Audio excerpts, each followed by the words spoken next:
Championship. One more weekend to go after this, and we'll head to the Brickyard for our 500-mile race. My name is Arjuna Kankipati. Alongside in the booth is Andrew Kinsella. You can follow along with live timing and scoring by heading to racebot.tv.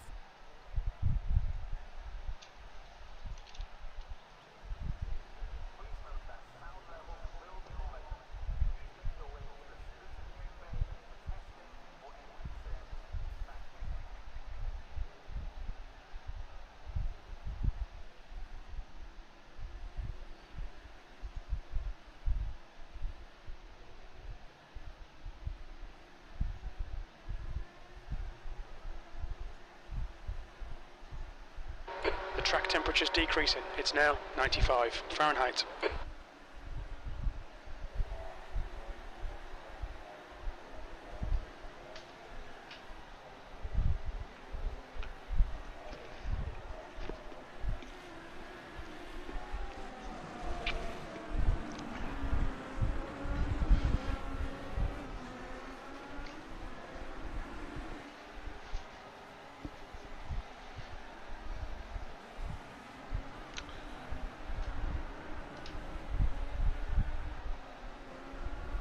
The year. But let's talk a little bit more about this race itself.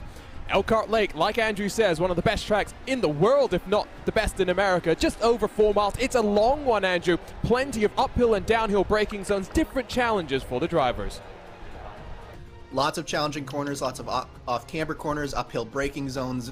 A lot to challenge the drivers, but also a lot of passing zones to make action come fast and heavy here. We've also got some people starting from the rear of the grid, particularly Ethan Egan did get a penalty from last week at Mid-Ohio. He starts at the rear of the grid again. Our championship leader will have his work cut out for him here today, Arjuna. Let's take a look then at a closer look at Elkhart Lake, Wisconsin with our track guide here today.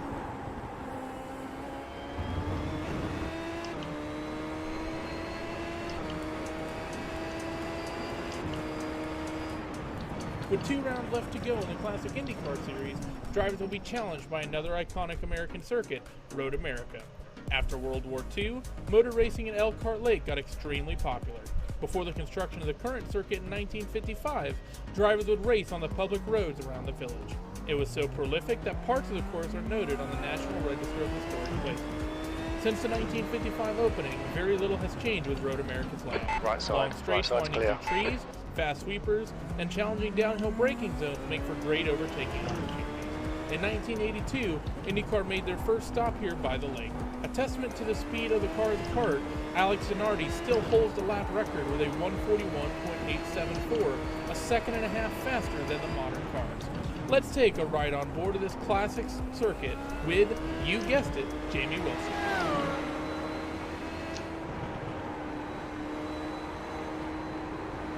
It's a really long lap here at Road America, and that means these Indy cars are going to have some fun. Let's ride on board with Jamie here, coming across start finish. Going to be just getting up into 6th gear. You work down the longest straightaway here, the front stretch, and looking for that second set of cones down to 3rd gear for turn 1. A lot of curve at the apex, a lot of curve at the exit as well. Through turn 2 here, that little right-hand sweeper. This is technically turn 3, down to 2nd gear. Need to be very careful on the entry there to not get too loose. Jamie does it very well and gets a nice run here down this sort of second straightaway. Going to be 5th and 6th gear, and this is going to be the first of what we have a lot of here at Road America. These downhill braking zones. You have to brake very early because you're going downhill. First gear here through turn number 5, and pick the throttle back up. Now you look at the Corvette bridge. Now you have an uphill braking zone. You can really attack this corner going up the hill, and then now you work through towards the hurry downs. But first you have this right-hand sweeper. Just have to breathe the throttle. You can never seem to quite get the car flat through there, and now you're going to be hard on the brakes in the first gear for this 90-degree left. That's a really difficult corner too, as simple as it looks. And now you set up the carousel. You want to keep it to the inside. That's obviously sort of your instinct, but the car always wants to flow to the middle, and diamonding off the exit does really well. Now you approach this right-hander, sweeping right-hander, flat out, easy flat out in 6th gear. You see Jamie nearly running a little wide on the exit there, so maybe not so easy. I did start out with not enough now in towards Canada corner, great passing opportunity here. Down to 1st gear, the corner looks a lot quicker than it actually is, but you have a lot of room to work with. Like I did it like on the fast outlap, left-hand sweeper, so you can just about take flat depending on the set. And then now off this final corner, 2nd gear, pick up the throttle, and you look at this big tall hill you got to climb. here at Road America, and that's the longest lap of the season, easy for these Indy cars on any of these American circuits. Thank you. Just kidding.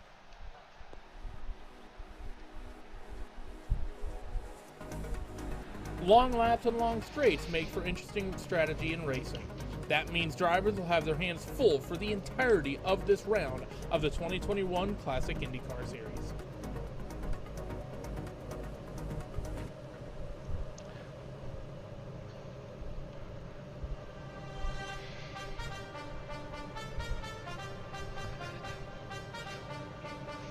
No kidding. No kidding. So I think this race we probably need to cut back. So here's on a look at your starting grid from Road America. Joshua Chin, the king of chins, with a 1:43.978, puts it on pole position, half a second clear of his teammate Jamie Wilson. Thomas Mustonen for Iconic Motorsport inside of Julian Altena on row number 2. Andrew Wood, Lucas Laville, the defending series champion, share row 3. It's a short pace lap here, so we got to cycle through these drivers. Logan Simmons, Marshall Stanley 7th and 8th. Willie Schauber, your Rookie of the Year, inside of Martin June to complete the top 10. Jan Hoffman, Randy Shoemake, 11th and 12th positions, while Robert Grosso, Josh Baird, Visa Yala Oliaya in 15th. Carsten Browerdy, Franz Josef Thum, Andrew Aitken, Hannes Pitkinen, Samuel Rouse, the final cars to set qualifying lap times. Then cars with end-of-line penalties. Stefan Schlacker, Ethan Hagen, Andrew Eder, Sorns, and GC Hayes. Already, Joshua Chin storming up the hill. We are racing here at Road America, already fanning themselves out, almost 3 abreast in the background. Green flag in the air, and we are racing for 50 laps in Elkhart Lake. The 2 Chimera cars in control. Jamie Wilson gets hit from the rear by Julian Altena. He goes scrambling through the gravel. Altena manages to hold onto his machine. Well, Wilson's going to have to come back from that one. More Chimera action, though, as that's down the inside. Andrew Wood on Altena. Top 3 single file, but here we go under the bridge and into turn 5, Andrew. Chaos in turn 1. Jamie Wilson gets pushed off. He does manage to keep it off of the barriers there, and he has to rejoin, but he is far down this order now in 21st position. Ethan Hagen has made up a couple of positions up into P20 as we watch his march through this field and to keep his championship hopes alive. Meanwhile, Lucas Laville has slotted comfortably into 5th place, watching the chaos in front of him, no doubt with a little bit of bated breath, but it's Josh Chin who's already starting to get out a nice gap at the front of this field. It's almost 2 seconds as we work our way in towards the carousel. Incredible the launch that the King of Chin's got. He punched that throttle almost as soon as the iRacing pace car made its way down onto the safety of pit road. Mustonen has worked his way into 2nd, but now being chased down by Andrew Wood. Altena might have some front-end damage, but we'll have to wait and see how his car is going to handle 50 laps and, well, 2 pit stops, prior races here at the Classic IndyCar Series, and their visits to the Road America circuits have seen some fuel saving, but not so much the case this time around. It's going to be pedal to the metal, 17 or 18 laps, depending on how much draft you have in front of you, and some dirty air might play an effect, especially through that second to last corner at Bill Mitchell Bend. Well, Julian Altena has had a bit of an issue. I do wonder if he's got some front end damage, but across the line, it will be Joshua Chin. Now that gap's only 9/10 of a second, so I wonder if Chin's made a small mistake as well. Jamie Wilson down the end of the running order and really not enjoying the best of starts after what was a very impressive qualifying performance. Logan Simmons, Lucas Laville side by side. Simmons powers up into 4th position. Yeah, definitely not the start that Jamie Wilson wanted. And Julian Altena is falling back. I do suspect that you're right, and he does have some damage here, Arjuna, but this has been a pretty chaotic first lap, and I don't expect that this is going to stop anytime soon. The long straights really provide a good opportunity for passing as we see him move down into turn 3. That is Lucas Laville taking 4th position away from Logan Simmons. It is 1 more position up for Lucas Laville. This is very important that he gets a good result here today, as Ethan Hagen does have his work cut out trying to work his way through this field. And these 2 championship contenders are both going to have to do everything they can to mitigate any potential gain that Josh Chin can make on them at the front of this field. 1 more race after this at Indianapolis as Altena runs a little bit wide, but he'll cut back as we come through the carousel in towards the kink.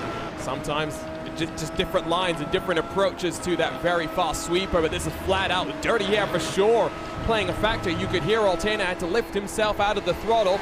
Logan Simmons back onto the attack, and one of your primary passing opportunities down the inside at Canada corner gets the move done. It's Simmons back to fourth, but all of this fighting looks great as Altena says, thank you very much, I'll have a piece of the action. He gets fifth position back.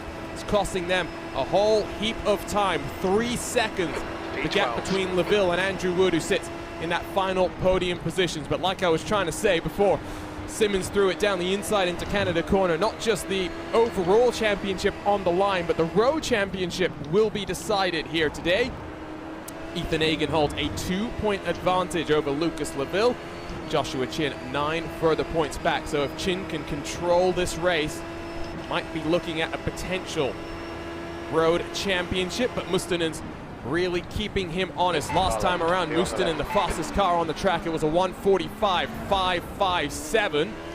Very quick lap times, but the fuel will burn off, the lap times will pick up, and surely we'll see some incidents as well, just as the balance of the car changes. Altena a little bit deep under the brakes as he's now passed Lucas LaVille and regained his fourth position where he started.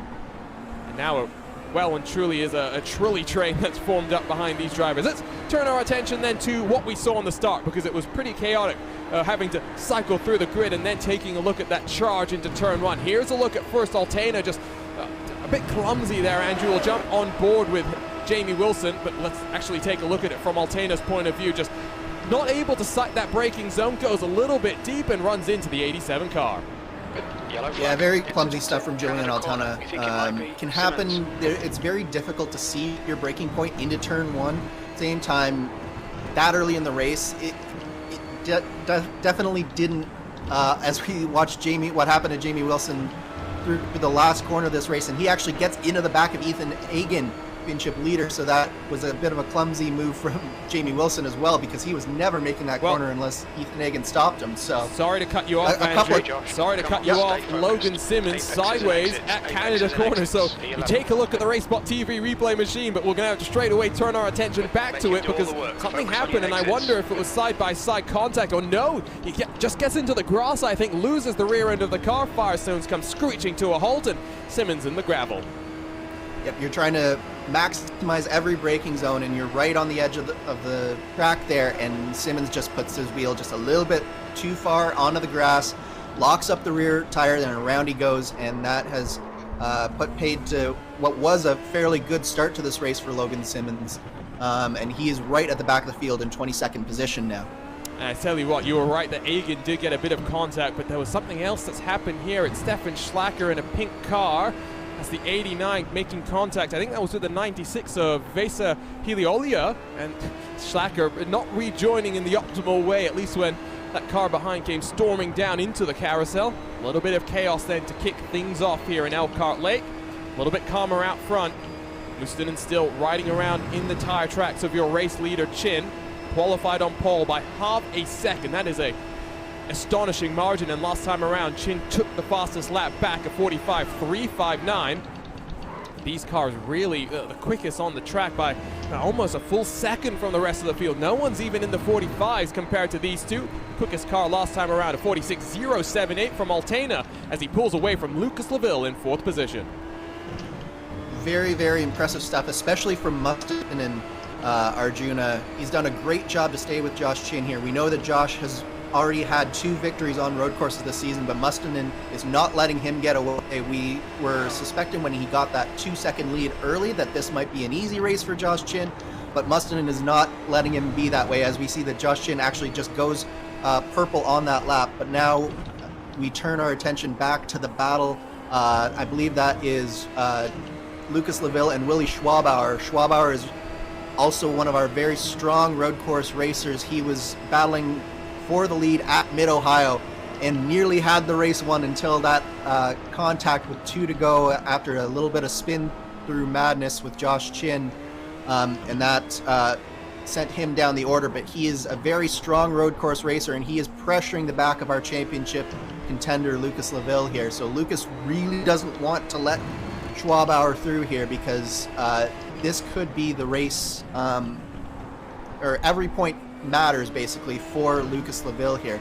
So he lets Schwabauer through, and Schwabauer starts to turn in some faster laps and gets away. That's one more position that Lucas Laville doesn't have to gain points on Ethan Egan, who, by the way, is now up to 14th position after starting outside of the top 20.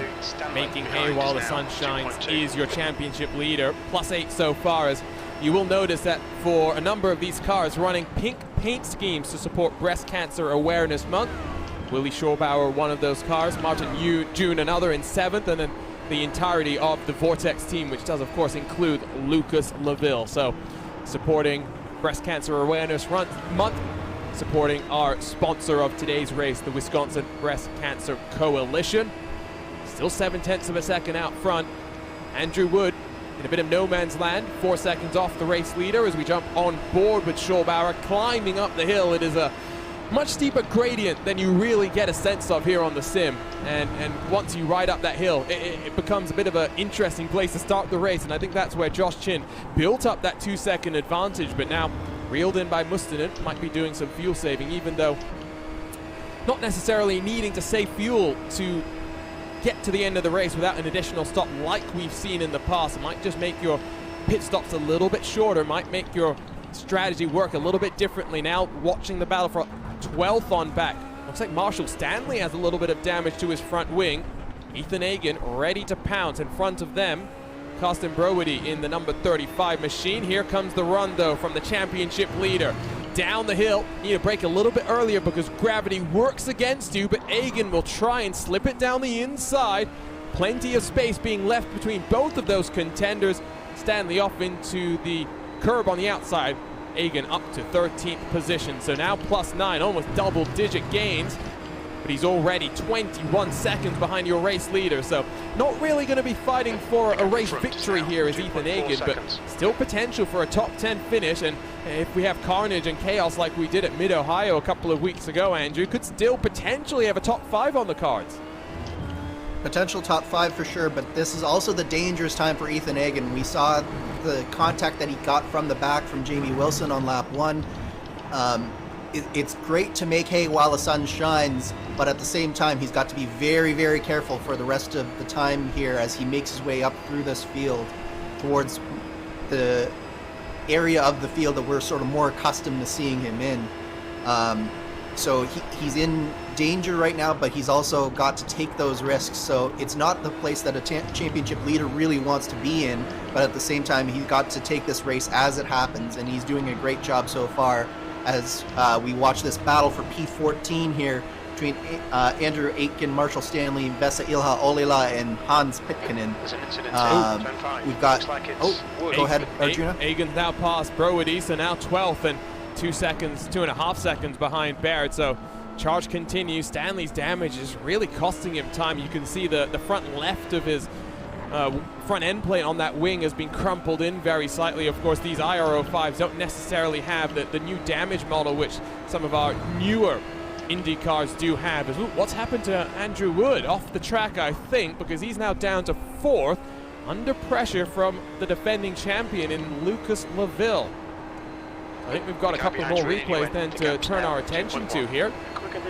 Road America, always a very chaotic track. Let's start with Samuel Roush in the independent iRacing number 13. Hopefully not unlucky 13. What happens here? Just lights up the rear end of that car, goes around, but able to point it back in the right direction. Not too much time lost. Oh, what's happened to Jamie Wilson? Oh, on the exit of turn 3 into the wall. It's been a terrible day after starting in 2nd for Wilson. Part of our track guide to kick things off, and well, for Team Chimera, I don't think it was such an easy ride for Andrew Wood here. Oh, those rear ends of these cars snapping around very viciously.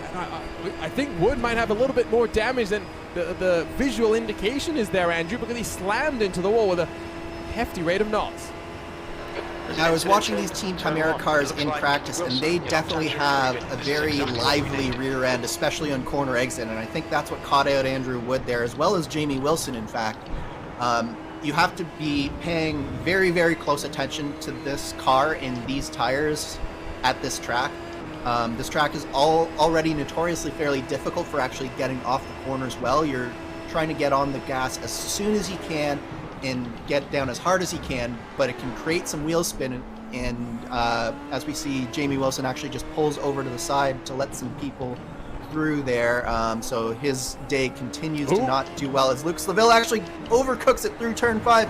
And this is the opening that Willie Schwabauer was looking for, and he passes alongside Lucas Laville, and he's in through to 5th position. Lucas Laville back down to 6th, and that was not what Lucas Laville was hoping to have happen here.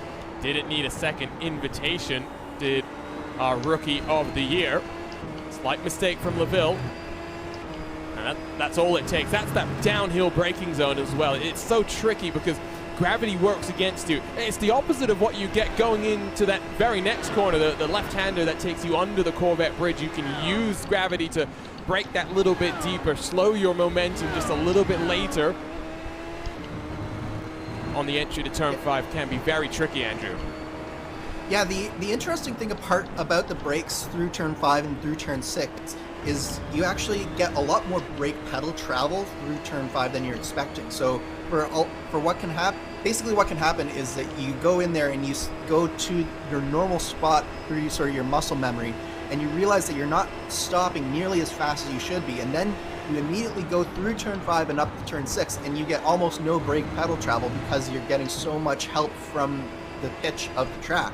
So it's this very interesting combination where you're having to press the brakes really, really hard into turn 5, and then you have to be very, very light into turn 6, and it can throw off your rhythm just a little bit, and we see those small mistakes like what just happened with Lucas Laville. It does look as though we're going to have a race more akin to the 2016 Classic IndyCar Series visit to Elkhart Lake, where margin of victory for Daniel Benefield was just 0.7 of a second. In 2015 it was almost 20 seconds, and then last time we came here was 2019, so 2 years ago. Margin of victory 22.5 seconds. Ronnie Nunez taking the victory over Joshua Chin.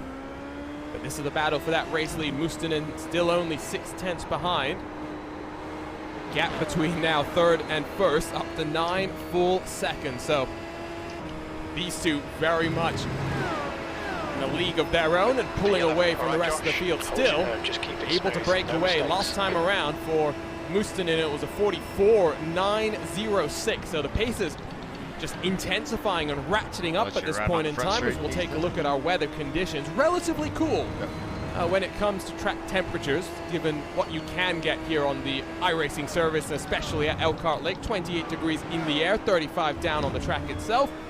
Some gusts of wind, 12, 13 kilometers an hour, always playing some games with the drivers into some of these heavier braking zones, and even through some of the faster corners, trusting your car, because you can see it's gusting up now to 19 kilometers an hour, 20 kilometers an hour, Andrew. E12, push now. Yeah, more speed. And that will probably be affecting, especially down into that turn 5, turn 6 complex that we were talking about earlier. So that could have been part of the factor in Lucas Laville running a little bit wide. But I've been very impressed with both of the cars at the front of the field here, Arjuna. Mustonen and Chin have been trading fast laps back and forth between them. Every time that Mustonen pushes a little bit harder, Chin responds. But it's very impressive watching Mustonen keep the pressure on Chin here. Again, we were expecting maybe a little bit more of a walk-away scenario for Chin, and I think Chin might have been expecting it as well, given his qualifying performance. Mustonen has done a fantastic job just keeping him honest here, and if he's able to do that for the full course of this race, we are only a 1/5 of the way through right now, but if he is able to keep this up, we're in for a treat of a race and a treat of a finish. And if you're Mustonen, Andrew Aiken, what's happened to him? Hannes Pikkinen has gotten involved, has to go for a ride through turn 5, and I have a feeling once more it's going to be the rear end getting lit up for that Aero X number 27 as Aiken tries to meander his way back out onto track. Gets himself out of the tire barriers. I think Stefan Schlacker also got involved in this one. Take a look at the replay as down the hill. It's not the braking zone that's catching people out, it seems. It's the application of the power all the way down from 6th into 1st. Misses the apex, and no, he actually a little bit too quick into the corner, and then you'll see he kind of sends everyone flying for the hills. Schlacker a little bit wide, followed behind him by Marshall Stanley, who already had some front end damage. Randy Shoemaker's now had an issue of his own, so all sorts of chaos here in Elkhart Lake. And this would be coming through Canada Corner, and I think it's another of the Aero X cars that's had an issue. Take a look at this one, Andrew. there's an incident in turn 3. It looks like, again, just on the exit of the corner, he just carries a little bit too much speed, a little bit too much throttle too early, lights up the tires as he's going over the rumble strip on the exit of the corner, and it just sends him straight into the wall on the inside there. Oh, and that's going to be a theme of the day, I think, as we see another, that is the 88 car of Martin June. And he actually has towed out here, and it looks like the exact same thing where... Well, sorry, Andrew. This is reminding me of some IndyCar Open races I've done, because you go and take a look at a replay and something else happens. So this is Martin June. Spins it around. That doesn't indicate to me that he needed a tow. I'm not sure if something else has happened there, because straight to pit road. But Karsten Brody, who we were taking a look at earlier, the 35 machine, coming out of turn 3 on that curbing, gets the power down, and one more car goes scrambling for the cross. Now, what's in the water in Elkhart Lake here today, Andrew? Yeah, as I said, it's just, especially if you don't have your diff set up well, basically what is going on is a lot of these drivers and a lot of these teams have set their cars up to have as little downforce as possible to take advantage of the long straightaways here. But that also means that it makes it very difficult to set up the car, especially for corner exit, because corner exit, you need that at the rear of the car that you just don't have with a lot of these setups here. So you need to make sure that the other aspects of your setup are working in tandem with your aero setup in order to really get the car working happily. So one of the areas that they can do that with is the differential, and tune it so that it takes away some of that tendency to spin on corner exit. But if you miss that just a little bit, and they've taken as much as they can out of that rear wing and the front wing and taking as little downforce as possible, that's where you're seeing these drivers are struggling on these corner exits.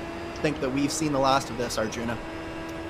And, well, what time is it? That's the question I'm thinking right now. 2:30 in the virtual Elkhart Lake, so not going to get much hotter. It will be interesting to see if it gets any cooler as we take a look at the clean air that your race leader has in front of him through the hurry downs in towards the carousel. And watch the line here, just how tight Chin is initially. Runs himself slightly wider as he gets onto the power and cuts it back in. And now listen to this, through the kink. Flat out, but onto the grass. Flirting with disaster, but in control for now. Joshua Chin on a mission for victory. It would be his 3rd consecutive road car win here in the Classic IndyCar Series in 2021. Has been busy across of so many different things here on the iRacing service. We see Chin in Lionheart competition in the IndyCar Series. We recently have seen him here on RaceSpot as well, doing some endurance racing, not just in the series that we've seen him in the past, but now part of the IVRA sanctioning body as well in the LMP2 car. Chin a prodigious fuel saver, but very much not a fuel saving race here. Close battle between RaceSpot's own Stefan Schlacker and Karsten Brody as they come down into Canada corner. Schlacker looks to the inside in his pink machine, locks up the tires, goes around into the wall, and more side by side. Watch the rejoin, Stefan. Oh my word! That was very, very close from Stefan. He needed to be a little bit more cognizant of who's coming there, I think, but he has some very big damage. He just locked it up under brakes, locked the rear tires, it spun the car straight into the inside wall, and then you see here, Arjuna, he just goes straight back in. A little bit of a red mist scenario there, I think, and the two cars that he rejoined in front of had to take some very good evading action, and we are very lucky that that didn't turn into a bigger incident than it was. Watch this with Marshall Stanley. I mean, they're side by side entering the corner, and well, a heart-in-mouth moment. I think that's the only way you could describe that, and Schlacker has had to immediately pull his car on towards the pit road. That will be significant damage as he gets his car tended to. Does break up what was looking like a rather intriguing battle. Now elevates Pitkanen in the number 8 car to be the next to try and fight with Brody. Total pit stop time, by the way, for Schlacker was 13.3 seconds. Total time in the lane was about 43 seconds and counting, actually. Another car off the track. This time it's the 47, slowly rejoining, just entering, I think that's the hurry downs. Looks like he's having some technical issues, so that's not what you want to see. It's something we saw in yesterday's iRacing Petit Le Mans, continuing struggles then for the internet connection of Saunders. But in the real world, Andrew, you have, brake failures, you have engine failures. Sometimes, you won't even take to the track because of all of the different technical things that can go wrong. You very much can still have those on the simulator. I mean, we had the BS Turner car, which is a collaboration between BS Competition and Turner Motorsports, who are, of course, a sports car team that competes across of U.S. sports car racing. One of their drivers was just in the first 10 laps of the race. His wheel disconnected straight into the wall for them, and then later on, about halfway through the race, Max Verstappen, who was sharing a car with Diogo Pinto for Team Redline, they were leading the race. Coming through the final corner, wheel decides to get itself stuck and straight into the wall. Day immediately done for Verstappen. I mean, things can happen so quickly here on iRacing. There's an incident in. Absolutely. Just like in the real world, mechanical issues are consideration in the virtual world as well, and they're no less heartbreaking in the virtual world than the real world as well. I've been in races where I've had mechanical issues sideline me, or I've had to pull over, sort of stop racing because my connection hasn't been where it should be, and I needed to get into some space where there weren't any cars around me so that I wasn't affecting other people's races. And that is one of the nice things about Road America, Arjuna, is it is long enough that Saunders does have the ability to sort of put himself away from other people, and possibly if it's a connection with an ISP issue, he could potentially be able to get into a better position with his ISP and allow it to sort of work itself out while he's not racing other people and potentially stay in the race. But it does look like that he is now one lap down, so I do believe he might have, I'm not sure if he's in the pits right now, but he did pull to the side, at least for a little bit there. Okay, Josh, I think he's managed to get himself stabilized and at least 146. going. I think that's the operative word here, just going. It's not like he's going to necessarily be in a great spot. One lap down, 45 seconds adrift from the rest of his competitors. Lap traffic going to be a factor. Gap for the race lead, 1.6 seconds, and you can see they're closing on Samuel Roush in the 13 car, who's had to come down onto pit road just this most recent time around.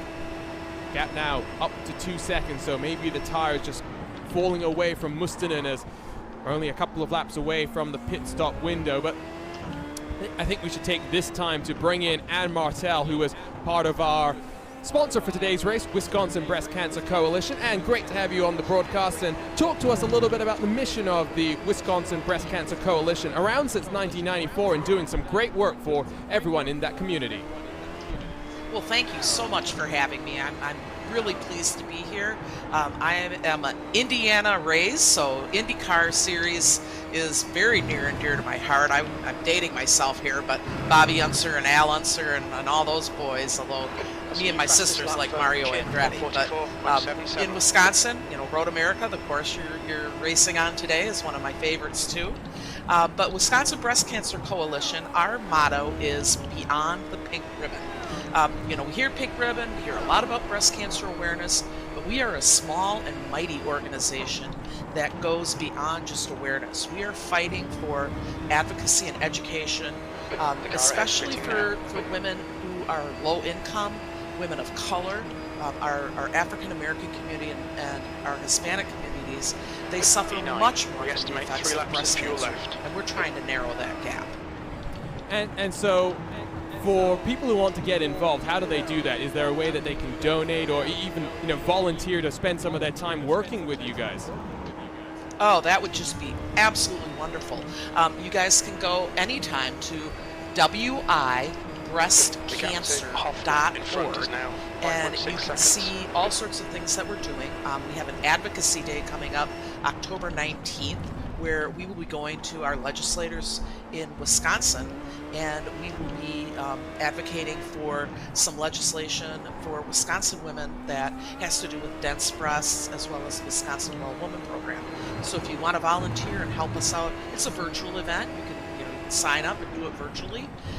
Donations are always accepted. In this time of COVID, we've had to postpone our main fundraiser for 2 years now, the Rare Chair Affair. So any donations are really needed and wonderful. And then also we have educational opportunities, participating in our great educational programs on environment, breast cancer, and educating people on not just being aware, but how to prevent or how to get in at a trial. Those are some of the things that we do in our educational programs. So we're always looking for volunteers, and funding is always greatly appreciated. And so you said you kind of dated yourself with the IndyCar drivers that you've been watching, but how special is it then for you to be part of this and to be supporting the classic IndyCar series for our race here today?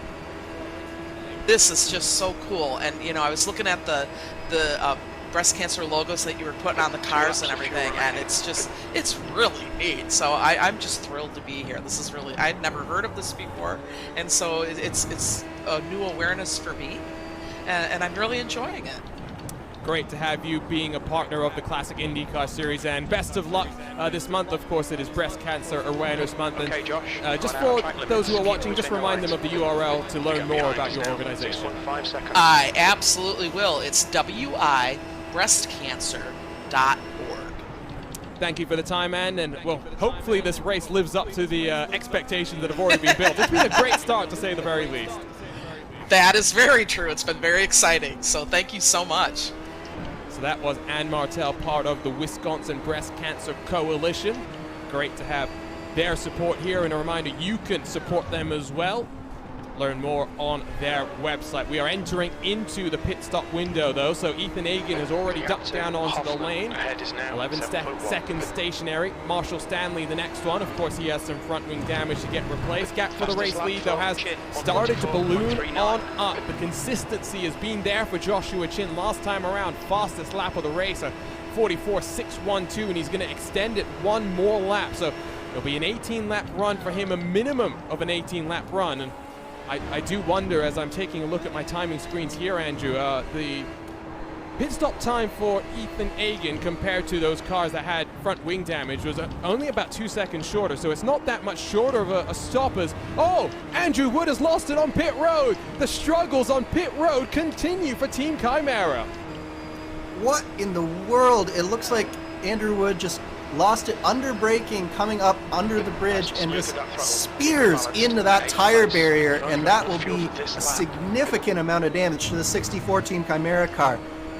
I have no words to describe how many struggles Team Chimera has had on pit lane and off of pit lane this year. There was Josh Chin spinning it, coming out of the pit lane and out of the lead of the race at Watkins Glen. Chin again at Chicagoland, choosing not to pit under caution and running out of fuel, and now Andrew Wood straight into the tire wall here. I'm just speechless here, Arjuna. The Chimera guys know what's coming. I am going to be relentless with my teasing of them. They definitely need some assistance when it comes to pit road strategy and executing on pit lane. Sorry, Andrew, but you are going to hear about this for a couple of weeks to come. It is a tricky pit lane. We should make that clear. It is not as simple as it would appear, especially given that you have a setup conundrum where you're balancing the downforce that you'll need for slower and the fast sweepers, but also making sure you have straight line performance. As Joshua Chin, Tuomas Mustonen both down onto pit road. Doesn't look like Chin's made a mistake this time around, but I guess you could speed hypothetically. But when you have less downforce on the car, when you slam onto the brakes, it's just a little bit harder to get things slowed down. And we've seen that, you know, in particular this year, Andrew, in the iRacing Indy 500, but even in the real world, in the Indianapolis 500, plenty of cars making mistakes on that entry to pit road. Yep, getting onto pit road is one of the key areas to try and gain some time. You can gain a lot of time, particularly at a track like Road America, where the pit lane speed limit is very, very low. I believe it's 45 miles an hour, and it's a very, very long pit in. There's a lot of gap between where the pit road speed limit begins and when the pit boxes actually begin. So it's a very long pit road. It's uphill, which adds to the trickiness, and you're trying to maximize your pit in. So combine all of those factors in, and it's basically ripe for mistakes, and that's exactly what happened to Andrew Wood. Fortunately, our leaders, Josh Chin and Tuomas Mustonen, did get through there, but if you'll look, Arjuna did a much better job maximizing that pit in, pit out, He was 2.5 seconds in front of Mustonen going into the pit lane. He is now 4.5 seconds. That was 2 seconds alone just from pit in and pit out. Mustenen's lost it through turn 5. It's going to balloon on up that gap. I was going to point out that he had taken a slightly longer pit stop, 11 seconds stationary as compared to 9.8 for Chin, but that has thrown him into the clutches of Julian Altena, now just 1.4 seconds back. Turn 5, deja vu. It is claimed car after car, and I have a feeling it has to have been just lighting up the rear end given the way that he had pointed himself around. On board, let's jump with the iconic motorsports car. Deep under the brakes, and no, it was similar to what we saw that last time around. Just a little bit too quick. Car pivots around on him, and agonizing 3-point turn. Mustonen back on track, but now really going to have to defend because Altena 1 second within that draft range, so well and truly going to be able to attack. My, how quickly things can change. We were talking so much before about how good a job Mustonen had been doing. I think that was just a case of cold tires going into that turn 5 turn that first time. He just didn't count on just how much those cold tires would affect his braking distance. It's that little bit too much speed through there, and around the rear of the car comes, and all of that work that Mustonen did to stay with Chin for so long is all for naught, and now he has to defend here from Julian Altena. And it's a 16-second gap, so we are potentially looking at the situations that we had in the first and the third visits of the Classic IndyCar series to this track, where margin of victory very much a large one. Of course, a couple of years ago it was much closer. That was back in 2016 when Daniel Benefield won by 7/10 from Mark Usher. Now looking at this fight for second as we jump on board with the Velocity Online racing machine under that bridge, using that curb on the inside. We've seen Mustonen's on board where he's missed that apex before in that dirty air of Chin, but no such mistakes for Altena. Willie Schobauer, who started down in 9th position, has worked his way up to 4th. He's only about 4 seconds behind, so if these cars scrap between the two of them, might find Schobauer being dragged into the battle for the podium positions. Ethan Hagen, must be pointed out, started down in 22nd position. He's up 14 spots to 8th and closing in on Jan Hoffman. So I did say don't count out a top 5 finish for your championship leader, and I still think that with more than half the race to go and one more trip down onto pit road, Andrew, anything is possible for Hagen at this point in time. Anything is indeed still possible for Ethan Hagen. I think at this point, though, he is looking at that number 1 car of Lucas Laville, who is in P5 right now, and he's saying, how do I close that gap on Lucas Laville? How do I bridge the gap and potentially get by and secure that road championship? As we see a battle here going into turn 1 between Altena and Mustonen, and Altena with a bold outside move, and he completes a move. What a move on the outside from Julian Altena, and he takes that 2nd position away from Thomas Mustonen. He squeezed Mustonen as well to the apex. So Mustonen thought about fighting it back, but unable to do so. And for those who are more familiar with the modern Indy cars, push to pass is very much something you can use in the DW12, the IR18. Not the case here in this IR05. There is no advantage, at least on the road courses. Yes, they did used to run it on the ovals, but it's all about what you can do as a driver. In-car adjustments, because this is an open setup, include the ARBs, the anti-roll bars that can help get the front and rear of the cars just dialed in over the course of a run as the fuel burns off, as the tires wear out. And Altena, after being mixed up in a turn 1 incident, just misjudging his braking zone, up to 2nd, but potentially will incur the wrath of the stewards, because we will have a post-race review of all of this action, Andrew, so you can't feel too comfortable if you're Altena. You need to now pull away. That gap already 1 second. I think Mustonen with that spin is just a little bit concerned about the balance of his car. Yeah, I do think that Mustonen's confidence is just a little bit shaken by that incident that he had happen. What he's got to do now is, now that he has Altena right in front of him, he's got to sort of calm down and maybe just sort of fall into a nice rhythm, use the draft that he'll get from Julian Altena to stay with him, just have a nice calm rest of this stint, sort of start to gain back his confidence just a little bit. and then look at maybe in the third stint of this race, really taking the battle back to Julian Altena and seeing if he can get that second position back for the end of this race. And so never trust commentators' math, but I'm trying to do the point situation and figure out how the championship is going to look heading into Indianapolis. And of course, Egan had an 11-point advantage and buffer over LaVille into this penultimate round. It was a further 37 points back to Joshua Chin. Now Chin is looking comfortable to sweep the bonus points, so that would give him 3 additional points over and above the 50 that he'd get for a race victory. Now, 5th position grants you 30 points, so Chin is still going to be within striking distance of the championship, but very much on the outside looking in, heading to the Brickyard. The gap then to Egan, who is potentially looking at 6th being the highest that he can get to, because he's 1 second behind Jan Hoffman. And there'll be about 3.5 seconds further up the road to try and close on Robert Grosser, the series organizer. So let's say hypothetically, Egan can get up to 6th position. That would give him a 28 points. So he'd only lose 2 to Lucas LaVille, a defending champion. So things are still looking like it's going to be tense heading into Indianapolis. And I'm not 100% sure, Andrew, because I forgot to double check this, but traditionally, you know, NTT IndyCar Series has double points on the line for its Indianapolis 500.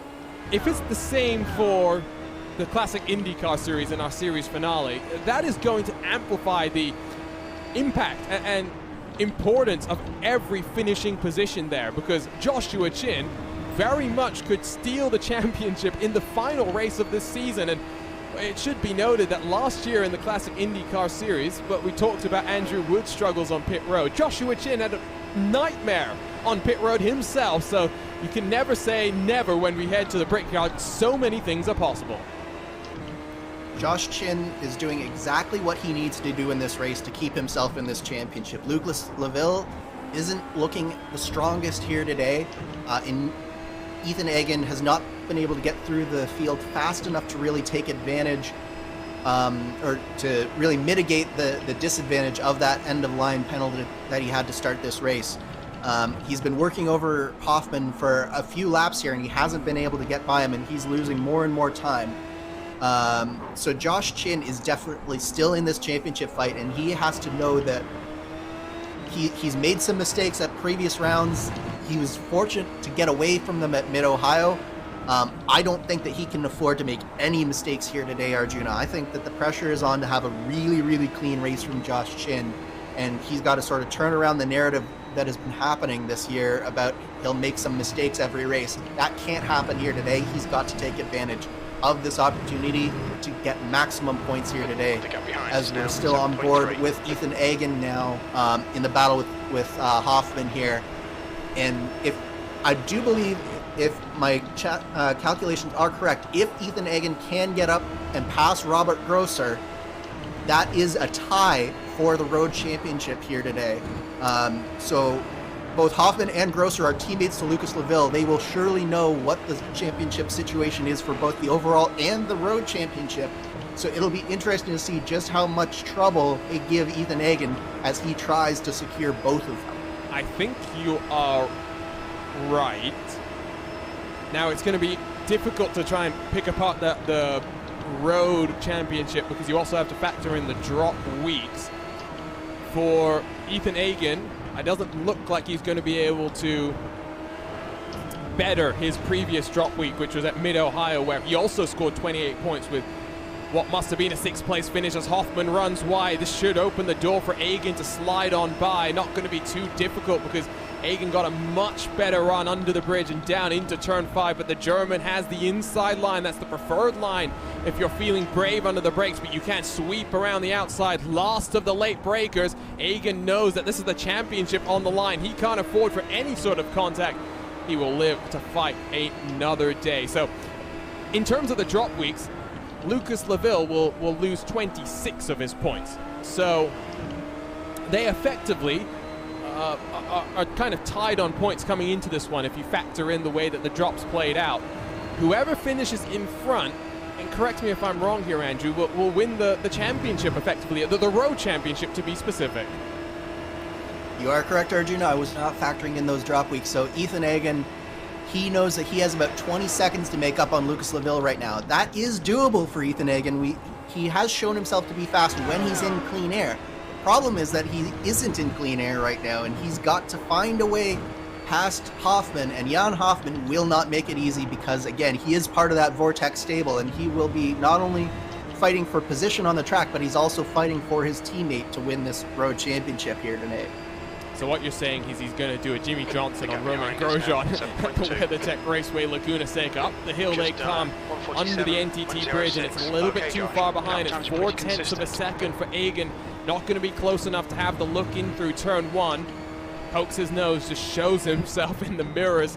That's the mental games, the mental warfare that you play, both in real world motorsports, but here on the sim as well. Into turn 3, this time Hoffman gets through decently, but still not as great as Ethan Hagen, and we saw Hoffman defend the inside. Can Hagen juke him out? Can he throw it to the inside, or is he going to be a little bit too far behind once more? He's going to look for it, and he's going to think better of it once more. This is that long game, knowing that a championship is won with consistency, because I'm sure Hagen would love the road championship, but I'm sure his main focus must be the overall championship. That will be determined in a couple of weeks' time. Getting the run through the hurry downs though, and he's going to hurry to the inside of Hoffman, locks the inside brake, almost runs into Hoffman as well, just under control. These guys are just costing them time hand over fist. Last time it was 1 full second slower than Grosser in front. That gap now 5 seconds between 6th and 7th spots.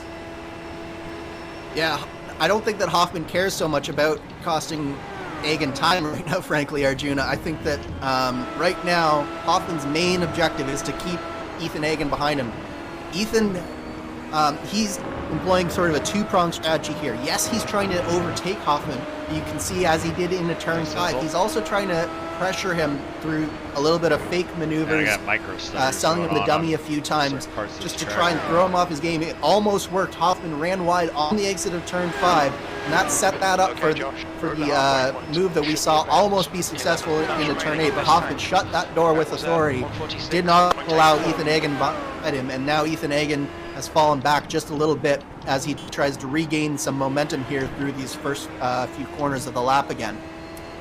You'll notice the gap to Grosser is closed very slightly. I think Grosser made a mistake recently that's cost him about 2 and a bit seconds, because 3.6 now between Grosser and Hoffman. Once more, Hagen just a little bit too far behind. He's now 8/10 back, and I'm starting to wonder if he's going to be a bit close on the strategy heading into the final stint. So he's 10 laps into his run. Add in about 7, 8 laps maybe to go. He might potentially be looking at having to stretch his tank in the final stint, as that's one of the Vortex cars having an off. Marshall Stanley going to be passed by Hannes Pitkanen. And once more, it's turn 3. It seems like it's been hot spots of trouble here. All the incidents seem to be happening in the same kind of corners, and this time a bit earlier in the corner you can see tire marks laid down. He's lucky not to have speared himself off into the tire barrier that's waiting and ready to greet you on the inside. Let's take a look at what happened to Grosser then. This is coming through Bill Mitchell Bend, and well, that is full sending it through the grass, and it can happen pretty easily here, Andrew, especially when you just get that understeer at that worst possible time. That's a really, really tricky corner. You see, it's uphill, it's off camber, and if you miss that apex just a little bit, but have too much throttle as if you hit the apex, then you're going straight over that bump there. And it can actually cause a little bit of damage to the underside of your car if you're not careful. So I think Robert did manage to get away with it, but yeah, it's a very tricky corner to get right at the best of times, and when you're trying to full send it like that, it can come back and bite you. As to turn 3 here that we are just sort of looking at, where we've seen a lot of these incidents, one of the tricky things about this is it's just at the end of a downhill section. So you actually are downhill through the braking zone and through turn-in, but then the track flattens out, especially on corner exit. So just as you're getting back on the throttle, the the weight transfers to the rear of the car just a little bit more than you're expecting to. So often people will put in just a little bit too much throttle, and that's why we're seeing so many issues there in particular. Just the nature of that corner really puts the weight on the rear tires, and if they get loose and start spinning, that's where you'll see a lot of these spins here today. And so halfway through the race, as Chin across the line to complete lap 27, he's 20 seconds clear of Julian Altena. Let's give you a rundown of the top 10. Chin in control, pole position by half a second. He was pressured by Mustonen in the opening stanza of the race, but Mustonen, with that mistake after coming out of the pits on colder tires, has slipped now behind Altena. 2.5 seconds the gap between second and third. Willi Schulbauer, the rookie of the year, has climbed his way to fourth position. He's only about 1.5 seconds behind Mustonen, so searching for a podium. What a way to conclude his season on the road courses heading into Indianapolis. 10 seconds further back is the defending champion, Lucas Laville, riding that number 1 car, of course, as is the champion's right. Still in the mix for the title, but it's a race that he knows that if he can maintain his position, his main championship rival sits in A, so some good points going the way of Lucas Laville. Robert Grosser, +7, so he's worked his way through some of the chaos that we've seen here in the early stages, up to 6, while Jan Hoffman, Ethan Egan, we're watching them scrap right now. Egan had a penalty to serve at this race, so had to stop all the way at the tail end. No qualifying for him, but has impressively sliced and diced 14 positions up, sits in 8th. Josh Baird, Randy Shoemake 9th and 10th respectively. Top 10 separated by just over 74 seconds, 74 seconds I should say. Joshua Chin really has built a commanding gap out front. Kind of looking like one of the races that we've had twice in series history. 22 seconds with a gap in 2019. Chin lost that one to Ronnie Nunez. And then in 2015, which interestingly enough was a standing start, which I would have loved to see how drivers would have coped with that here today. Daniel Benefield won from Tim Birdie, margin of victory 19 seconds. On board with Hoffman into the kink as they'll throw themselves in. Egan still a little bit too far behind and starting to lose touch of that ability to make something happen here, Andrew. And I just wonder if his tires are starting to burn off, because of course he was the earliest contender in the top 10 to come down onto pit road. He's only about 4 laps away from coming back on to the lane for his final stop in the race. Yeah, I also wonder if, as you mentioned, he might be saving a little bit of fuel here as well, Arjuna. You can save a fair bit of fuel just from lifting and coasting here. There are a lot of deep, heavy braking zones, and if you back up where you lift off the throttle, you can save a whole lot of fuel. So he might be trying to get back some of that fuel that he sort of sacrificed earlier on in the race by pitting early. So he might be using Jan Hoffman just a little bit here, because he hasn't actually lost very much time to Lucas Laville. All the time that he's been losing has been to Chin, but he was never going to get back to Chin anyways. But he's still only about 20 seconds behind Lucas Laville. So I'm wondering if he's just said, okay, I'm going to save some fuel here, maybe extend that stint 1 lap further, give myself just a little bit more room to play with on that final stint. And he's just sort of using Jan Hoffman right now and not getting close and not actually trying too hard to pass him at this point. Hoffman sits 6th in the point standings. He's only 13 points behind Andrew Wood, who's in 4th, and 3 points behind Willi Schulbauer. So both Schulbauer and Hoffman looking like they'll be able to leapfrog over Andrew Wood heading into our season finale. Andrew Aitken down in 16th position, in 7th, so he might be leapfrogged by Robert Grosser, who's in 8th in the championship. Marshall Stanley came into this one in 9th, had to contend with that front wing damage early on. He's 13th. Josh Baird, about almost 30 points back, so a bit too much of a gap for Baird to try and leapfrog in just one single round, but still plenty of time. 500 miles still to come after these next 20 laps here at the Road America track. Just over 4 miles in length. Looks relatively simple, but looks can be deceiving. And we've seen that here today, just how many incidents we've had from drivers who really understand this car one that's been on the iRacing service since basically its inception. So great to have the IRO5 still out there in anger. The partnership between iRacing and Dallara continues to get closer and closer. Of course, Dallara and iRacing work together to build the IRO1, a open wheel car with some incredible speeds that now is a world championship car. Hoffman locks up the inside as now only 2.6 seconds behind Grosser, so closing in very slightly.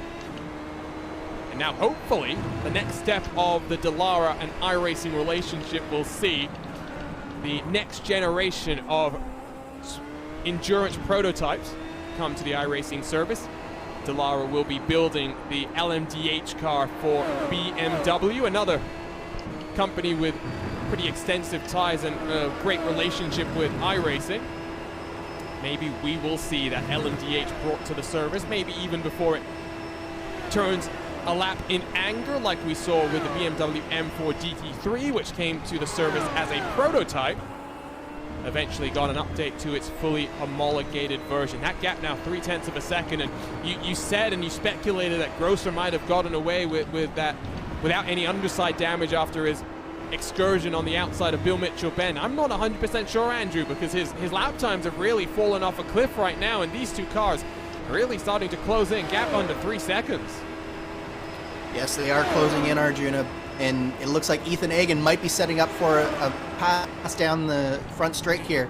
Jan Hoffman is running the middle lane here, which makes it very difficult. Ethan Agan opts for the inside. He puts it on the inside into one, side by side through turn one. Ethan Agan is around for now, but they are still side by side here into turn three. Agan finishes the job there and put Ethan Agan up one more position. But it is not done because Jan Hoffman is trying to come back on Ethan Agan down this back straightaway here into turn 5. Here comes Hoffman. Ethan Agan defends. Hoffman around the outside. Agan shut the door and forced Hoffman to lock up the tires. Good move from Agan. Patience has expired. Now sets to work, but all that fighting, all it really did was allow that gap to build up once more to Grosser. It's 4 seconds and counting. The gap to LaVille, 24 seconds. So Egan has some work to do. There's also a battle going on for 11th and 12th. Stefan Schlacker past Brody, who locks up his tires as well. Schlacker, who had to start one more car with an end-of-line penalty on the start, plus 10 on the day so far. Next target, Randy Shoemake, 3 seconds up the road. Great pass by Ethan Agan, who is now put his foot to the floor and is trying to run away from the German behind him, but I think it's going to be difficult because he's only a couple of laps away from diving onto pit road. Gets a little bit squirrely on the exit of Canada corner as well. Here comes Hoffman. I think Hoffman's going to have a look back down the inside of turn 1 if he can get the run out of his final corner. A couple of different lines being taken there. Agan runs a bit wide and over the bumps on the outside, up the hill. Hoffman in the drop, and Hoffman, look at the exit speed he carried out of that final corner to the inside. Hoffman is side by side and looks in front. Lost to the late breakers. Agan knows he can't afford to continue fighting. It's Hoffman back to 6th position.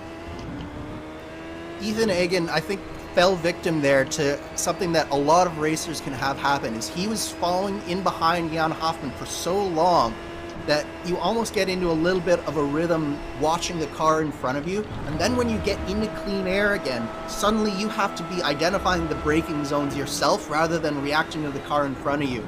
So I think that what you saw was a couple of small mistakes from Ethan Agan there, just because he didn't quite have the rhythm back yet of where he needed to be braking when he was in clean air, and that allowed Jan Hoffman to take advantage of a small mistake coming out of the last corner and get right back around Ethan Agan. And that was the last thing that Ethan Agan wanted right before his pit stop, because if he had been able to stay in front of him before the pit stop, he would have been very much more likely to have emerged in front of Hoffman after the pit stop as well, Archie.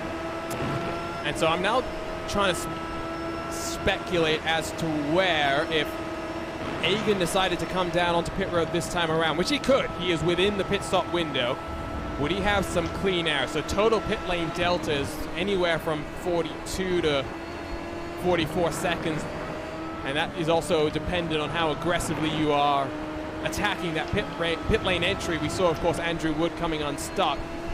and so I have a feeling that Egan would be in some clean air. He would be behind Pitkanen in 14th position, but he's not coming down this time around.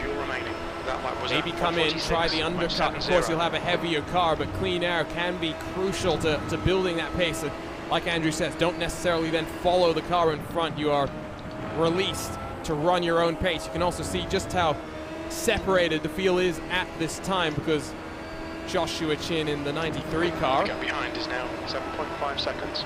I believe, is working his way down across the start-finish line. Hard to tell on our track map. Now, you mentioned something a little bit earlier, Arjuna, about this race and this track might seem a little bit simple to our viewers, but I want to explain something about that in particular, because I think it's worth mentioning. Oftentimes, when you have what seems like a much more straightforward track, is oftentimes one of the more tracks, because this track in particular needs to be so very, very precise in order to make speed here. And just getting a little bit off the apexes can cost you a lot of time, especially with a lap as long as we have, and with corners that are as slow as we have after straights as fast as we have. So if you mess up and you get maybe a little bit offline, then you're costing yourself 2, maybe 3/10 a lap.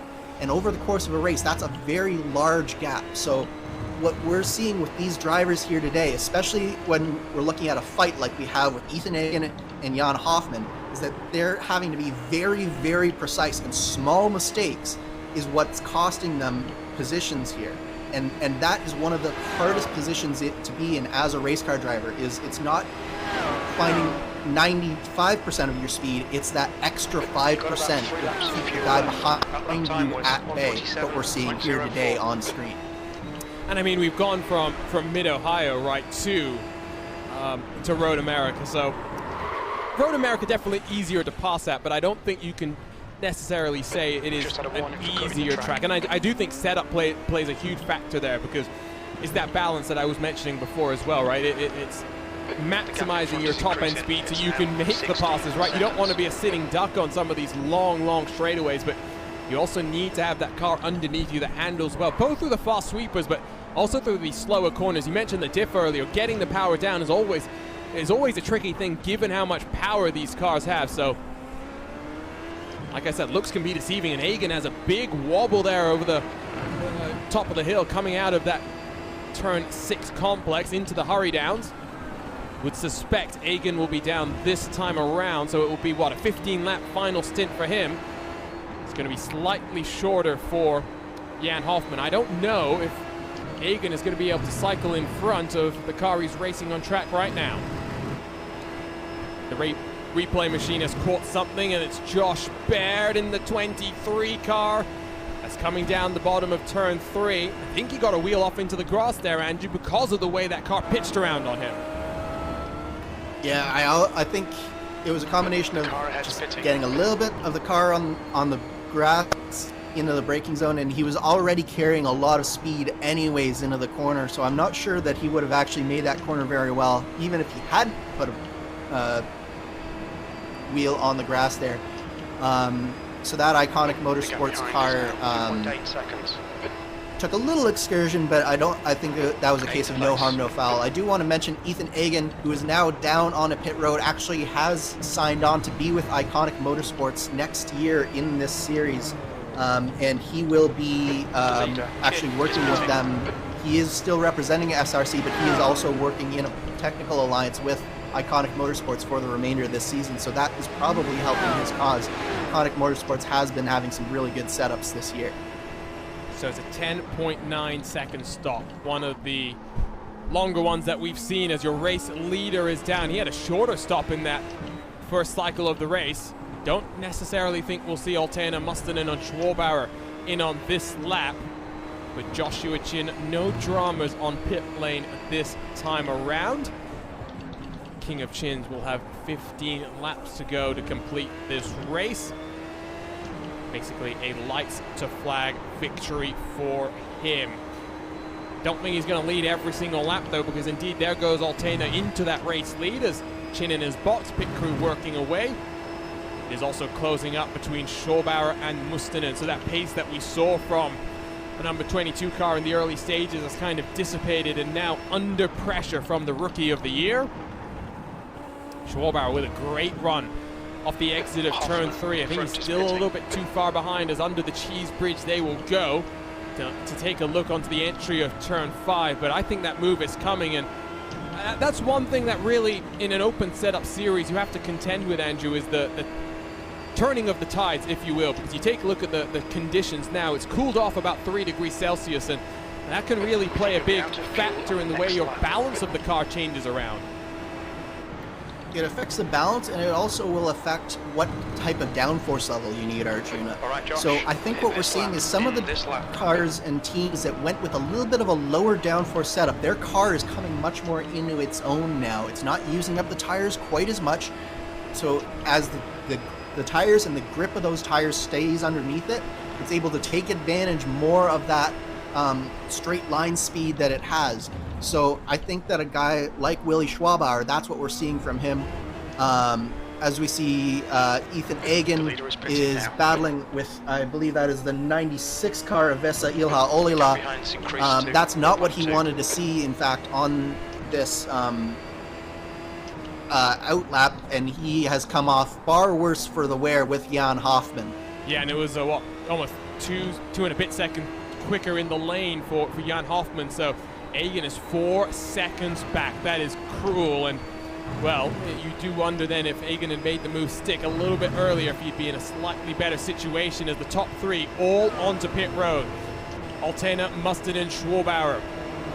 This is the time to pit. So Chin will take back the race lead. LaVille still out there. 18 laps into the run, so good fuel mileage for the number 1 car. As here comes Mustonen. It's going to be close with Willie Schwabauer. Executing on pit lane can be very, very important. Altena's already off and away. Mustonen's a little bit slow, but he's going to be in front of Schwabauer, but it's going to be a run down now in towards turn number 5. Schwabauer, can he get the run? The momentum. Cold tire is going to be a huge factor. We are into the closing stages. 14 laps to go. These cars spent about 9 seconds in the box, so about 2 seconds quicker than what we saw from Ethan Agen. So it gives you that comparison point for how the different strategies have cycled themselves out. Schwabauer is a little bit too far behind, but Mustonen's going to give him the spot. Interesting call there. I'm not sure what's happened, Andrew. Yeah, that's a very interesting call from Mustonen. I'm not sure what the rationale of that is. Maybe he didn't get all the fuel that he needs, and he needs to draft behind him. But if I were Mustonen, I would have fought tooth and nail there. Maybe it's just some iconic motorsports teamwork that we don't know about going to work there. But it looks like maybe he thinks that Willie Schwabauer is a little bit faster, and he's able to pull up both of them towards the 71 of Julian Altena. That could be another thing that they could be doing. But it does look like some form of teamwork happening there. And that's the great thing about sim racing, is you'll be in constant communication with the rest of your team. Different drivers do have different preferences on that, though. I know, for example, you, Andrew, in the Lionheart IndyCar series as part of the Adrenaline Motorsports team, there's different opinions there because, for example, on the ovals, I think it's a little bit different. It's a bit easier to communicate with one another, but when you go road racing, I know, for example, Adam Blocker, the Lionheart King, he likes to mute himself and keep himself isolated and focused on the task at hand. Yeah, Adam likes to be very isolated, whereas I tend to prefer to have more communication in general. I think that the more communication, the more information that you have, the better in most cases, as long as it's not like loud exclamations of dismay that sometimes can come across team channels in these races and can distract you. But other than that, I think I prefer having that more communication factor in there. As we see actually on screen, it looks like Mustonen has come back and has now passed back Willie Schwabauer. Schwabauer got into the gravel on the exit of turn 3. Mustonen's done the same at the bottom of the hill and through turn 5. Well, this is going to be interesting to talk to one of them at the conclusion of this race, because we'll have to learn a little bit more about what's going on here. Not sure exactly what happened. What I know for sure is they've cost each other. The gap ahead is now I think the 12 chance of fighting for seconds. second. Altena now 5 seconds clear in that 71 car. Pretty comfortably in that second spot. We'll try and lock it down in the closing 13 laps of this race. Haven't really talked about this man much recently after Mustonen released the pressure on the King of Chins. It's an outside chance, to put it mildly, in the championship, Andrew, but we're talking about an Indy 500 winner, an iRacing Indy 500 winner. That is, in my opinion, the toughest race on the iRacing service to win in our special event calendar. And 4.8 seconds. he's going to carry that momentum forward. You better believe it. And I do know, I'm not 100% sure, but I think our Powerslide Motorsports teammate Henry Bennett's going to be working with Team Chimera to build the setups to get ready for race day in a couple of weeks' time. They've got plenty of time as well, because that race is at the end of October. There's also qualifying to get to as well. It's going to be a separate qualifying day, which is always what makes these Indy 500 specials a 2-day qualifier. 17th will be pole day. That will be Sunday, October 17th. October 24th will be the bump day. So 3 hours of qualifying on each of those days, and it just makes it that little bit more special. As the driver that Josh beat by 12 thousandths of a second, I might add, for that Indy 500 win, I can tell you just how hard it is to win that race because I missed out by just that much. No, but Josh is a great driver, and he's showing it here today, Arjuna. This is the type of race that he really needed to give himself a chance. LaVille and Egan are not Josh, having the that's best good days, consistency. but right Keep it now, Josh Chin is just putting in lap after lap exactly what he needs to do. He's got a very nice margin of error as well, so that if he does make a mistake, then he has the room to make that as long as it's not a catastrophic one. He is coming up on some lap traffic. So far, the lap traffic has been very cooperative with him, and he hopes that it continues, but this is what he doesn't want to see, is there's a battle right in front of him, and I'm not sure if these two drivers will be quite as accommodating for him as some of the others that he's gone by so far. Well, he's got the advantage to not have to worry about it, as through the final corner, Hannes Pitkanen has had a bit of a pit moment there, spun himself around, as now there should go Mustonen down his inside. Willie Schwabauer, what's happened to him? He's not even in the shot right now. Schwabauer made a mistake. Let's see if we can pick that one up then, because that's brought Lucas LaVille into the mix for fourth, into turn one. Oh, that's a big one, and he's lucky that there's gravel there that didn't escort him into the tire barriers. We've seen some huge incidents in this corner in the real world as cars fly themselves over across the catch fencing as well, but car snaps around on him. Not really able to hang on too well, but the 65 car at least still in one piece. He's 2 and a bit seconds clear of Lucas LaVille. Yeah, he just carried just a little bit too much speed into turn one. The rears locked just a bit. He caught it, and when he caught it, the car pitched back into the gravel. He is very, very lucky that he actually got stopped by that gravel trap, because that gravel trap is a very big one. But that is the type of incident that can fling you so easily into the outside wall and end your day. So if I'm going to be honest, that's a bit of an escape from Willie Schwabauer, even though it's cost him a shot at third place and probably a podium. He has a chance to gather this up and secure that fourth place, but Lucas LaVille is definitely, he's going to smell some blood here, and he's only 2 seconds back of Willie Schwabauer now as we watch. That, I believe, on board with Lucas LaVille, that is Willie Schwabauer just in the distance there. It is indeed, and it should be noted that with how things are running, it will be LaVille that will take over the championship lead heading into the final round, at least based on the projections I have. No, it wouldn't. Egan would still be in the lead, but the gap is going to be down to just 3 points, single digits between the two main championship rivals, as it's 10 laps to go, just over 40 miles left in this race. 540 miles left in the 2021 Classic IndyCar Series campaign. 2 seconds for Lucas LaVille to try and close up on Willie Schwabauer. If he could close on Schwabauer and get the move done, that gap would actually be down to just 1 single point. So there is incentive for Laville to get a move on here, but I don't think Schwabauer, your 2021 Rookie of the Year, is going to make things too interesting. And as things stand, Road Championship for sure will be in the hands of Lucas Laville at the close of these next 10 laps. So Josh Chin now 26 seconds in the lead of this race. Mustonen 5 seconds behind Julian Altena. So that's the podium separated by about 30 seconds. Willie Schwabauer with that mistake. Fourth, Lucas Laville. Fifth, Robert Grosser in sixth, and having to defend from Jan Hoffman, who's actually closed the gap to him through the pit stop cycle. It's 1 and a bit seconds between those two cars. While Ethan Hagen, 6.5 back. He's not had the best of pace the last couple of laps. Lost almost a full second to Hoffman in front last time around, in fact. Josh Baird in ninth. Stefan Schlacker has worked his way into the top 10. We started with 23 cars. Logan Simmons was the first of our retirees. Martin June then we saw pulled to the side out of turn 3 after a bit of a spin.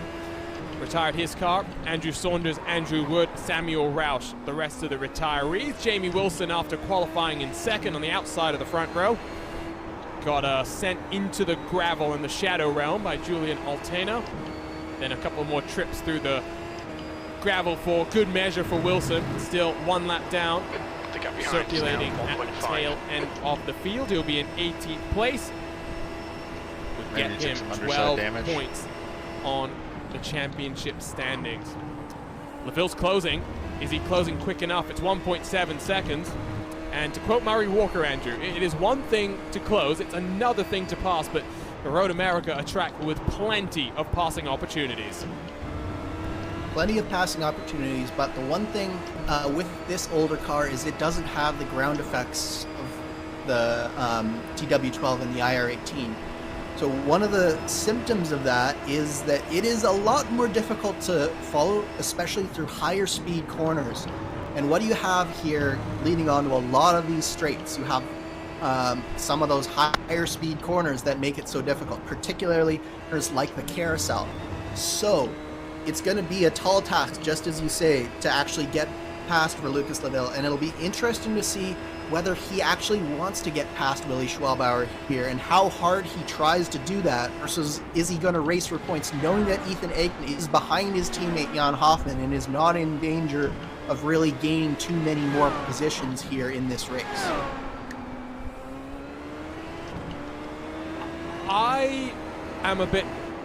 I've never won a championship, so we should put that front and center as a proviso to what I'm about to say, but I think you have to go for it. I think you have to, at this point in the season, know that everything is on the line. Yes, you can sit here and just accumulate the points and bring the gap down to 3, but to bring that gap down to 1 point would be a mental breakthrough, I think, as well, heading to Indianapolis, where I think Laville is going to shine. Egan has been great on the road courses this season, but Indianapolis is a tough place, to put it mildly. It is a very unique challenge. Yes, it is an oval which bears a lot of similarities to road courses, but to be able to be consistently quick over 500 miles, to put yourself in the right position, that comes with practice, and Lucas Laville has had plenty of that in his time here in the Classic IndyCar Series.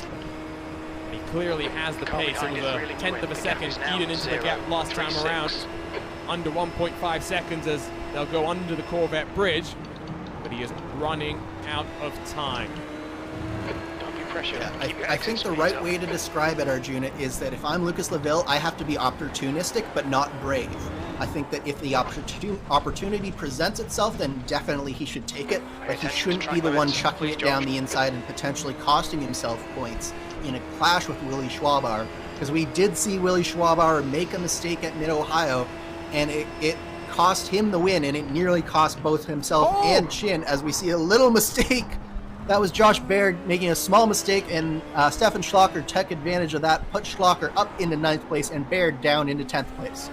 I was about to say that was the closest battle on track, but not anymore. Schlacker says, thank you very much. I'll take one more position on what has been a recovery drive for him, plus 12.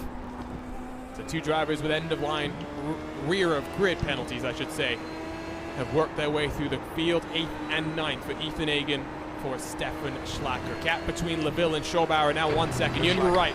It's not about being brave. It's not about Daniel Ricciardo, licking the stamp and sending it. It's about putting the pressure on Schorbauer, being ready to take advantage of any sort of a mistake. First things first, though, there's lap traffic to contend with.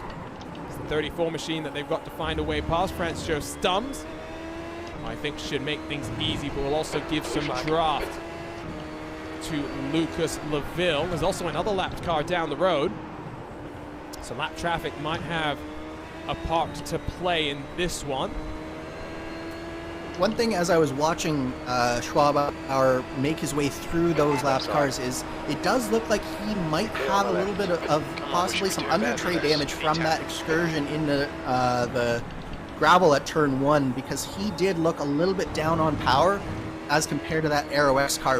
Whether that is just that the Iconic Motorsports car has a lot more downforce on it than the Aero X car did. But at the same time, it does look like he might be suffering just a little bit of ill-handling car here and maybe just a little bit down on straight line speed, which could open up the opportunity for Lucas LaVille to actually have a safe out-braking opportunity. So past the lap traffic, there goes Schorbauer next in line. It will be Lucas LaVille. Gap now 7/10 of a second as it is 6 laps to go. Time is ticking away here. Lap traffic's not going to make things easy through the final corner, but it gives them that draft. That's crucial because that's just a little bit more top speed or pop himself out of the draft of 1. That's Pitkanen, and next up feed himself back into the draft of Schwabauer. Mustonen is also closed on Altena, so gap for second is now down to 3 seconds. The gap's now 3.5. Might still have a fight there if Altena slips up, gives Mustonen an opportunity to fight back and reclaim that second spot that Mustonen made his own in the opening stanza of the race. It was a great drive from Mustonen in that Iconic Motorsports car. The mistake on cold tires cost him dear. LaVille 2/10 back, and well, that's a big lockup of the brakes from Schorbauer. He is feeling the pressure. I think LaVille will be feeling the pass surely in the next couple of laps. I think this move is going to happen. Yeah, I do too. I do think that now that I've seen Schwabauer's car, Lucas got in a lot more than just a normal draft would allow him to get in on that last straight. And I do think that Schwabauer has a little bit of damage, and it's costing him straight line speed, and that's going to be the nail in his coffin. And Lucas LaVille should be able to make this move in the next lap or two. Could it be through Canada corner? Opened up slightly, did the gap through the carousel. Dirty air pushes LaVille wide. Still a little bit too far back. Similar kind of top end speeds, but now as they're using that draft, it's almost 10 kilometers an hour quicker for LaVille. Move might come then in towards turn 1. Chin has already taken himself across the line to make it 5 laps to go. His gap 30 full seconds. He qualified on pole by half a second. It's been pretty easy after he managed to pull away from Mustonen at the close of that first stage of the race. Schorbauer defends the inside, but LaVille just has that top end speed. Schorbauer will defend. LaVille knows the championship is on the line. He can't afford to be mixed up in any sort of incident, but we saw Schorbauer lock his brakes into turn 5.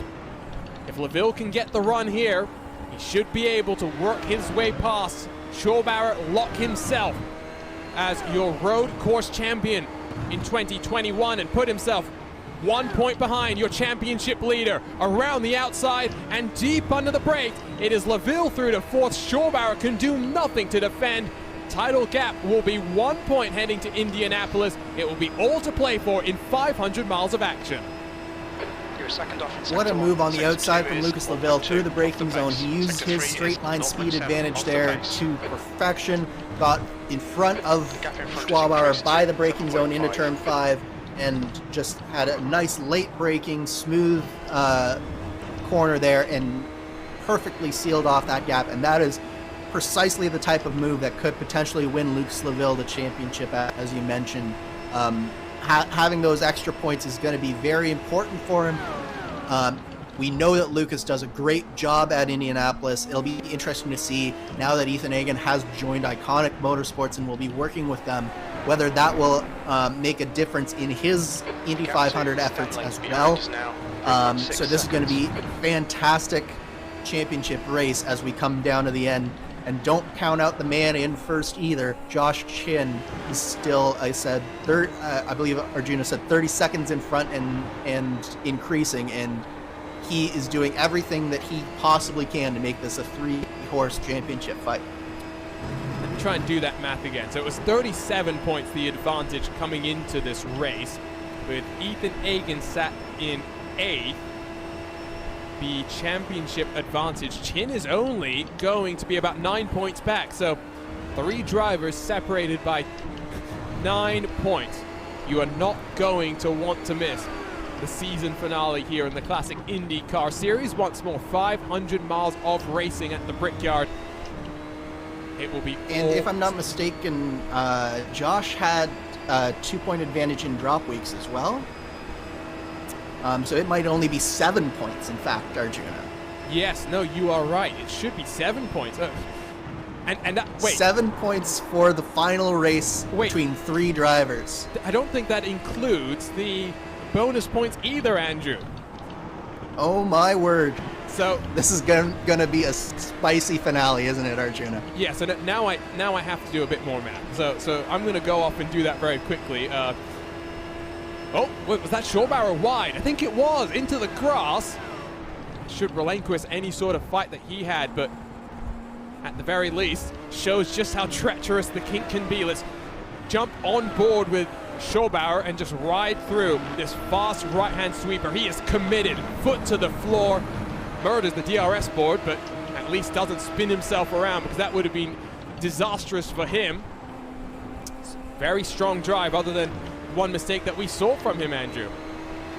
Yeah, I think that was just the case of he knows that he's down on straight line speed, so he knows that his only shot with Lucas Laville is to stay in the draft as much as he can and wait for that final lap. So that was just a case of him pushing as hard as he possibly could through the kink, keeping his foot in it as much as he could to stay with Lucas Laville here. And maybe, just maybe, he'll be able to make a move back on Lucas Laville. So this battle isn't quite over yet, I don't think, Arjuna.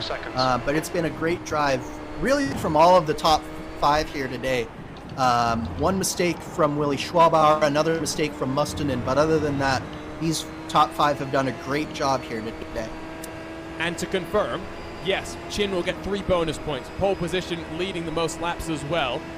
If I've done the math correctly, 2 laps left. You can never trust the commentator's math. We've got to make that clear. But Chin is only going to be 6 points behind Ethan Hagen. This is incredible. 3 cars, 6 points. And like we were saying earlier, that really does ratchet up the importance of every single finishing spot in that final race. Can't make a mistake. Pit road has been treacherous over the course of this campaign. Nowhere else is it more treacherous than the Brickyard, and crossing those yard of bricks might be the most rewarding feeling in 2021 for some of these drivers. Chin down the hill, 1 more lap to go at the line for him.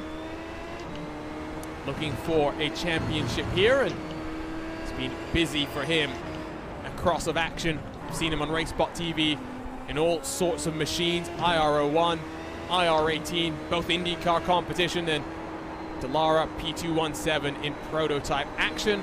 Under the bridge he'll go. Sweep around to start one final lap. Still a chance for Schwabauer, but he's going to have to throw the kitchen sink at this one, and you don't necessarily want to make any sort of contact that's going to affect the championship fight, do you, Andrew?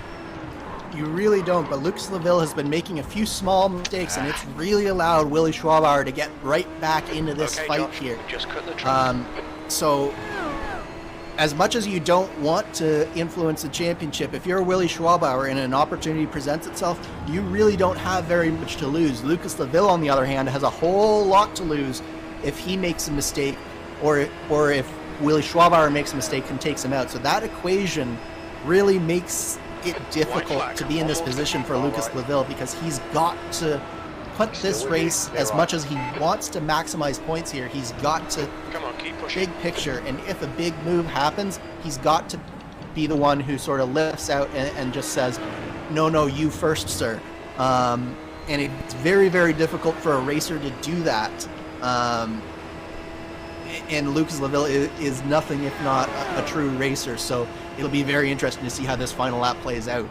Chin is across the line to take that white flag. Josh Baird has been passed by Marshall Stanley for the final spot in the top 10 as well, so still plenty of action to carry us through to the final of the laps here. 200 miles of action. Started with 23 cars, down to just 17 out there and circulating. Andrew Aitken had an issue about 2 or 3 laps ago, had to pull his car down onto pit road, retire from today's race. That car in the garage. You can see Barney the flagman vigorously waving that white flag, but it's going to be a little bit too late for Schorbauer to try anything into turn 1. He'll have one more opportunity into turn 5, given the damage that he's had. As Marshall Stanley off the track, lets Josh Baird go on through. Randy Shoemake will take advantage of Stanley, who had just gotten that top 10 finish, back on the cards, finds himself in 12th. Not the best way to end his day. But a driver that has controlled from the outset, pole position by half a second, led the most laps, been in control since the drop of the green flag. Joshua Chin, 6 points behind the championship leader now. He wins the Wisconsin Breast Cancer Coalition 200, the penultimate round of the 2021 Classic IndyCar Series.